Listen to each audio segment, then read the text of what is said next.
Hello friends, வணக்கம். Welcome to my channel shock சமையல் YouTube channel.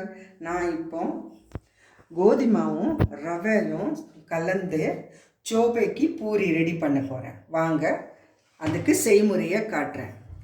உள்ளே வைக்கிறதுக்கு பாதம், ஏலக்காய் தூள், இது கொப்பரை காஞ்ச தேங்காய், இது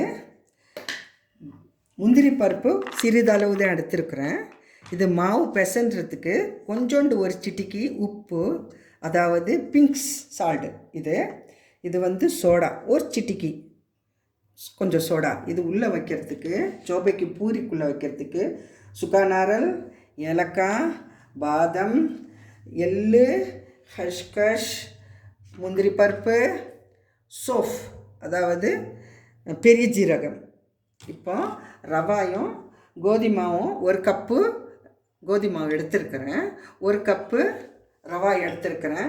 ரவா எவ்வளவோ அவ்வளோ எடுக்கக்கூடாது, கொஞ்சம் கம்மியாகவே எடுக்கணும். இது கோதுமா ஒரு கப்பு, ரவா வந்து அரை கப்பு தான் எடுத்துருக்கிறேன். இது மெலிசாக மிக்சியில் அடிச்சுக்கிட்டு இதை பவுடர் ஆக்கிட்டு இதை ஜலிச்சு எடுக்கணும். வாங்க அரைச்சிக்கிட்டு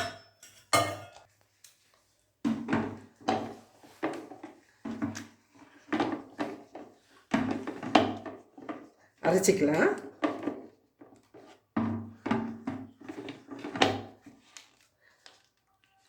பாருங்கள், இந்த மாதிரி அரைச்சிக்கணும்.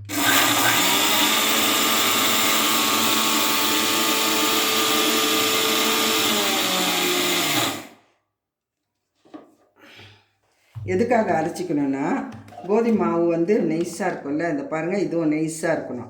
இது நெய்ஸாக ரவை இருந்தால் பரவாயில்ல. இது வந்து குறைன்னு இருக்குது ரவை. இது ஸ்பெஷல் ரவை தான், அங்கே போட்டு வச்சுருக்கேன் பாருங்கள், அந்த ரவை தான் போட்டேன். இது ஆட்டா ரவை தான். இந்த ரவை தான் சேர்க்கணும். எதுக்காகனா, இது மாவு பிசைந்தும் போது சாஃப்டாக வரணும்ல, அதனால இது கொஞ்சம் நான் மிக்சியில் அடிச்சுக்கிறேன். இன்னும் கொஞ்சம் அடிச்சிக்கலாம். இன்னும் கொஞ்சம் குறைன்னு இருக்குது. உப்பு மாக்குனா நல்லாயிருக்கும். பூரிக்கு வந்து கொஞ்சம் அடிச்சிக்கணும்.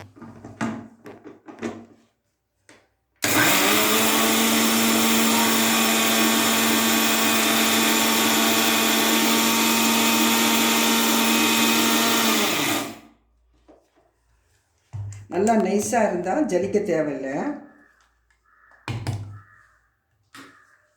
பாருங்கள், இந்த மாதிரி பதத்துக்கு வரணும்.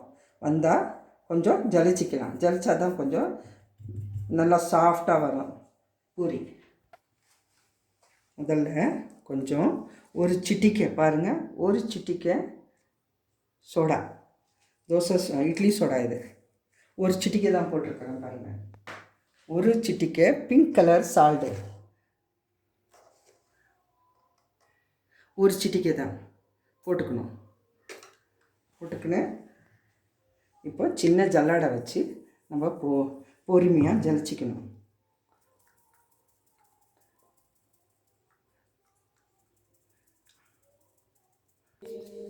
பாருங்கள், ஜலிச்சு இந்த குறைன்னு ரவா கொஞ்சோண்டு தான் வந்திருக்காது. நல்லா பாருங்கள், ஒரு கரண்டி அளவுக்கு, ஒரு ஸ்பூன் அளவுக்கு தான் வந்திருக்கு. எவ்வளோ நைஸாக இருக்குது பாருங்கள். பாருங்கள், எவ்வளோ நைஸாக இருக்குது பாருங்கள் மாவு. இந்த மாதிரி அளவுக்கு ரவா பொடியாக நறுக்கிக்கணும், அடிச்சிக்கணும் மிக்சியில். பாருங்கள், மாவும் கோதுமாவும் கலந்துக்கணும். கோதுமாவு ஒரு மடங்கு, 2 மடங்குனா ரவா 1 மடங்கு, இது 3 மடங்கு கரண்டி கோதுமாவு, அதாவது ஒரு கப் அளவு எடுத்துருக்கிறேன். ஒரு அரை கப் அளவு ரவா எடுத்துருக்கிறேன். அளவு தெரியுன்னா உங்களுக்கு இந்த மாதிரி அளவில் போட்டுக்கோங்க. இப்போ இது ரெண்டும் மிக்ஸ் பண்ணிக்கலாம் நல்லா. ரவாவும் கோதுமாவும் கொஞ்சம் பேக்கிங் சோடாவும் கொஞ்சம் பிங்க் கலர் சால்ட்டும் போட்டிருக்கிறேன். இதெல்லாம் இப்படி கலந்து விட்டுக்குன்னு கொஞ்சம் வெந்நீர், வெதன்னு இருக்கிற தண்ணியை பாருங்கள், வெந்நீர் இது தெரியுதா, வெந்நீர், இதை எடுத்து தண்ணியில் போட்டு மாவில் போட்டு பிசைந்துக்கலாம். என் நெய் சூடாகி வச்சுருக்கிறேன் உருவி, அதை கொஞ்சம் கலந்துக்கலாம். கையில் ஒட்டாது, அதுக்காக கடைசியில் நெய் கொஞ்சம் போட்டு பிசைந்துக்கலாம். அப்போ தான் நல்லா சாஃப்டாக வரும் சப்பாத்தி. சிறுகாக உருண்டையாக்கி வச்சுக்கலாம். அதுக்கு பிறகு உருட்டி அதுக்குள்ளே ட்ரை ஃப்ரூட் வச்சு எண்ணெயில் விட்டால் சோபா பூரி ரெடி. பாருங்கள், பொடியாக்கி வச்சுருக்கேன். இதனுடைய ரெக்கையெல்லாம் அது கூட தோல் வரும் பாருங்கள், அதெல்லாம் அழகாக மேலோடு எடுத்துட்டு இது தூள் மட்டும் போட்டுக்கலாம். ஏலக்காய் கொஞ்சம் தூள் போட்டுக்கலாம். அப்போ தான் சாப்பிட டேஸ்ட்டாக இருக்கும். இது மோட்டாவாக இருக்கிறது உள்ளே வச்சுக்கலாம் பூரிக்குள்ளே. இது கொஞ்சம் ஜலிச்சு இதுக்குள்ளே போட்டுக்கலாம். மாவு பிசைந்து போது தான் போடணும்.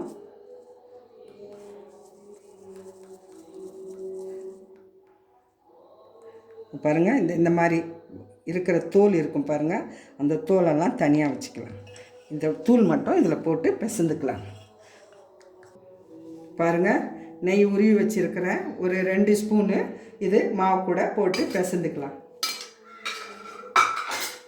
பாருங்கள், 2 ஸ்பூன் 2 கரண்டி போட்டேன். டேபிள் ஸ்பூன், பெரிய டேபிள் ஸ்பூனில் போட்டு நல்லா மாவில் ஏலக்காய் தூள், பிங்க் கலர் சால்ட், நீங்கள் வேணால் எந்த சால்ட் வேணால் கூட போட்டுக்கலாம். கொஞ்சம் சோடா, நெய் போட்டு நல்லா பிசைந்துக்கலாம். அப்போ தான் மாவு நல்லா சாஃப்டாக ஆகும்.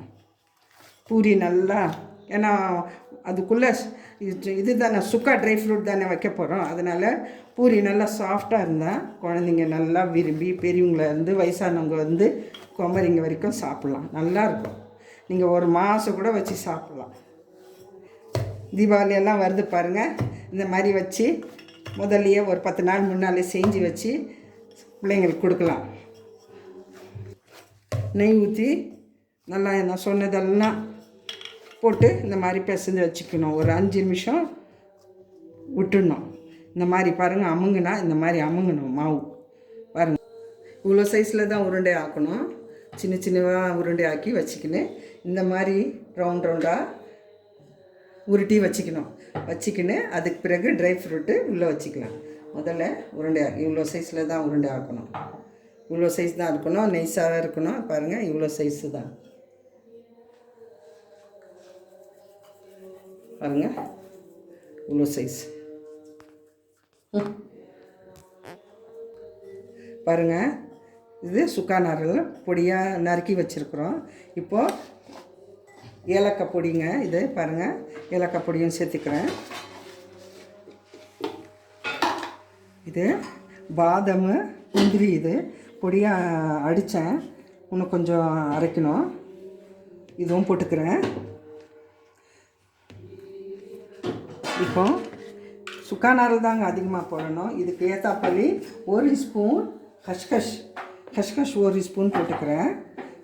பெரிய ஸ்பூனில் 1 ஸ்பூனு போட்டு நல்லா எல்லாம் மிக்ஸ் பண்ணிக்கிறேன்.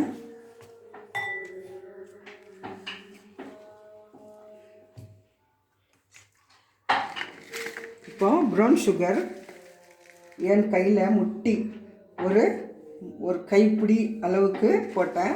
2 கைப்பிடி அளவுக்கு சர்க்கரை போட்டேன். ப்ரௌன் சுகர் தான் போடணும், ஒயிட் சுகர் போடக்கூடாது இனிப்புக்கு.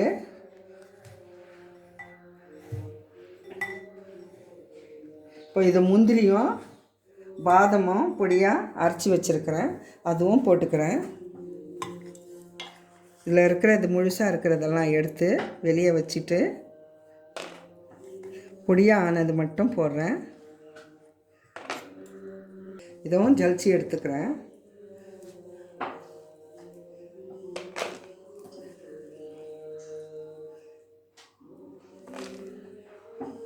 ஜலிச்ச முடிஞ்சால் ஜலிங்க, இல்லைன்னா ஒரு தோராயமாக மேலே கனமாக இருக்கிறது எடுத்துக்கின்னு இது நைஸாக இருக்கிறது போட்டுக்கலாம்.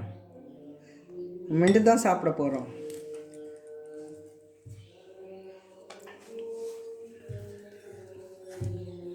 ரெண்டு கைப்பிடி அளவு முந்திரியும் பாதாமும் போட்டுக்கினேன்.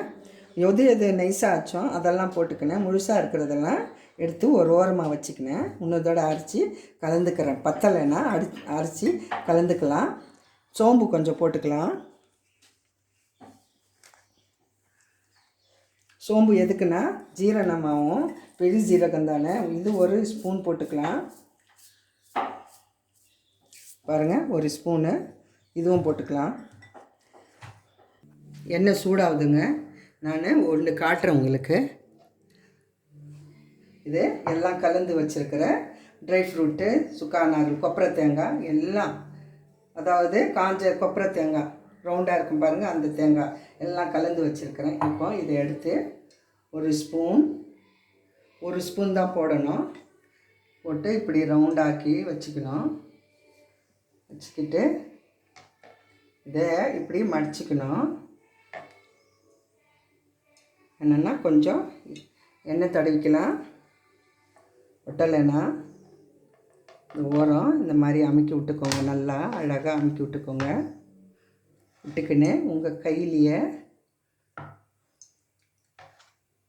டிசைன் ஆக்கிக்கோங்க. உங்களுக்கு என்ன மாதிரி விரல்லையே ஆக்கினா கூட ஆக்குங்க. இல்லைன்னா நீங்கள் டிசைன் எதுனா வச்சுருந்தீங்கன்னா அந்த டிசைன் வச்சுக்கோங்க. இந்த மாதிரி டிசைன் பண்ணி எண்ணெயில் விட்டுக்கலாங்க.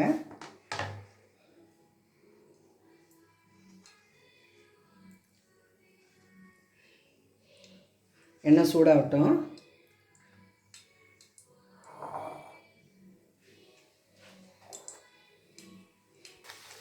பாருங்கள், எண்ணெய் சூடாயிடுச்சு. போட்டுக்கலாம். சிம்மில் வேணால் கூட வச்சுக்கோங்க, இல்லைன்னா சீக்கிரம் வேணால் ஹையில் வச்சுக்கோங்க. இல்லை ஸ்லோவாக ஆகட்டும்னு நினச்சிங்கன்னா சிம்மில் வச்சுக்கோங்க. இந்த மாதிரி கையிலேயே பண்ணி போட்டுக்கலாம். இதுக்கு எதுவுமே தேவையில்லை. ரெண்டாக ஆக்கி போட்டுக்கோங்க.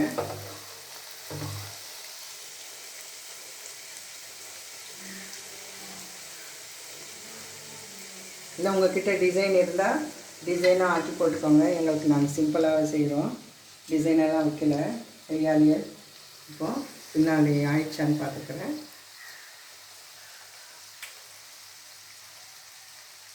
பக்கத்துலேயே ஒரு ஜல்லி வச்சு எல்லாம் எடுத்து இதில் போட்டுக்கிறேன்.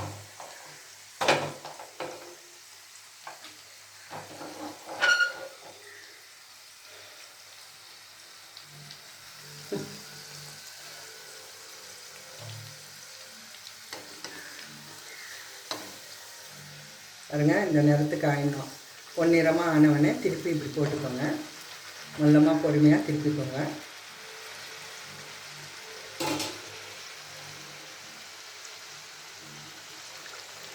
பக்கத்தில் இடம் இருந்தால், பெரிய கடாய் இருந்தால் நல்லா போட்டு செய்யுங்க. நான் 3 தான் போடுறேன்.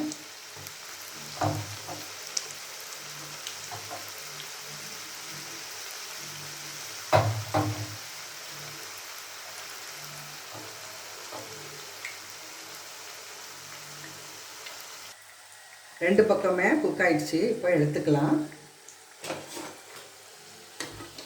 இப்போ திருப்பி போட்டுக்கலாம். இது இல்லை, இன்னும் 2 3 போட்டுக்கலாம். இதில்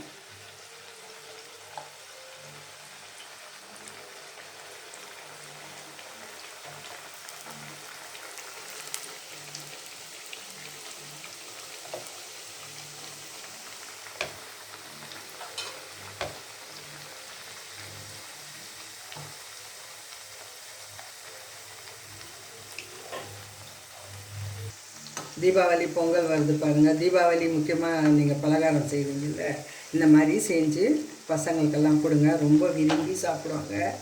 ரொம்ப இனிப்பு கிடையாதுங்க, நல்லா டேஸ்ட்டாக இருக்கும். உடம்புக்கும் ஹெல்தியானது. ரவையும் ஒன்றும் உடம்புக்கு கெடுதல் கிடையாது. கோதுமை ரொம்ப இந்த சுகர் பேஷண்ட்கெல்லாம் ரொம்ப நல்லது. நோயாளிங்க கூட இது மாதிரி கொடுக்கலாம். ஒன்று ஈவினிங் டைமில் இந்த மாதிரி நீங்கள் செஞ்சு கூட பசங்களுக்கு கொடுக்கலாங்க. லீவ் டைமில் ஈவினிங் டைமில் ரொம்ப நல்லா இருக்குங்க. இது இந்த மாதிரி செஞ்சு சாப்பிட்டு சொல்லுங்கள். கமெண்ட் செக்ஷனில் எப்படி இருக்குன்னு என்னுடைய ஷார்ட் சமையலுக்கு சொல்லி அனுப்புங்க.